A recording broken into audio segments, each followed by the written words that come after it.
20 वर्ष तुम्ही राष्ट्रवादीमध्ये होता. दादांच्या तालमीमध्ये, पवारसाहेबांच्या तालमीमध्ये तुम्ही वाढलात, अनुभवाची शिदोरी घेत पुढे पुढे गेलात आणि त्यानंतर तुम्ही भाजपमध्ये गेलात आणि तिथे तुम्ही थेट 4 वर्षामध्ये आमदारकीच विधान परिषदेची मिळवली. तुम्हाला भाजपमध्ये यायला उशीर झाला असं वाटतं?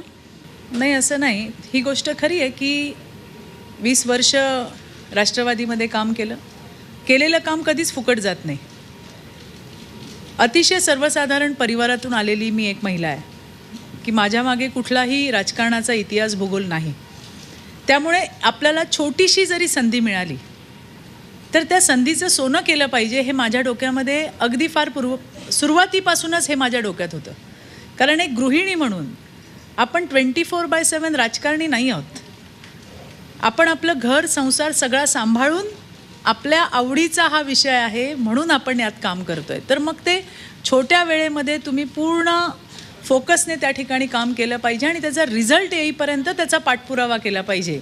हे मी अगदी सुरुवातीपासूनच हे माझ्या डोक्यात केलं होतं. ही गोष्ट खरी आहे की मलाही राष्ट्रवादीनेही संधी दिली, परंतु संधी दिल्यावरती त्या प्रत्येक गोष्टीचा आम्हीसुद्धा त्याला रिझल्ट देत गेलो, हेही तितकंच खरं आहे. त्यानंतरचा हा प्रवास तुमच्या सगळ्यांच्या समोर आहे. कधीही कुठली अपेक्षा केली नव्हती, त्याही राष्ट्रवादीमध्येही नाही आणि अर्थात भारतीय जनता पार्टीमध्येही नाही. राष्ट्रवादीमध्ये असताना त्यांनी मला नक्कीच महिला आयोगाचं सदस्यपद दिलं. केलेलं कुठलंही काम हे फुकट जात नाही. पक्षाचे बॅनर बदलत असतात, पण आपण ज्या घटकांसाठी काम करतो ते माझ्यासाठी जास्त महत्त्वाचं आहे आणि त्याचाच उपयोग मला पुढेही झाला. काही कारणांमुळे मी राष्ट्रवादी सोडली, मी भारतीय जनता पार्टीमध्ये आले. भारतीय जनता पार्टीनेही मला संधी दिली. मी ज्या वेळेला पक्षात आले मला प्रदेशचं उपाध्यक्षपद दिलं. त्यानंतर मला नॅशनल एक्झिक्युटिव्ह कमिटीचं मेंबर केलं की ज्या ठिकाणी महाराष्ट्रातनं फक्त 3च व्यक्ती होते आणि त्या 3 व्यक्तीमधली मी एक होती. हा माझ्यासाठी फार मोठा बहुमान होता. आणि त्यानंतर येणाऱ्या दिवसांमध्ये मला महिला मोर्चाचं अध्यक्षपद दिलं. मी उपाध्यक्ष होते तेव्हाही काम केलं. NEC मेंबर झाले. मला आणखीन देशातले प्रश्न कळायला लागले, भूमिका कशा मांडाव्या हे मला लक्षात यायला लागलं. भारतीय जनता पार्टी मला संधी देत गेली. मला जी संधी मिळाली, छोट्यातली छोटीसुद्धा संधी, त्याचं काम मी केलं आहे.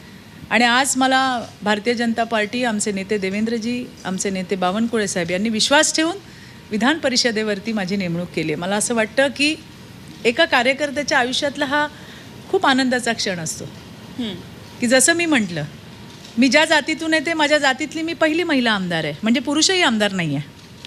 आणि बघा आता हा असा प्रवास आहे.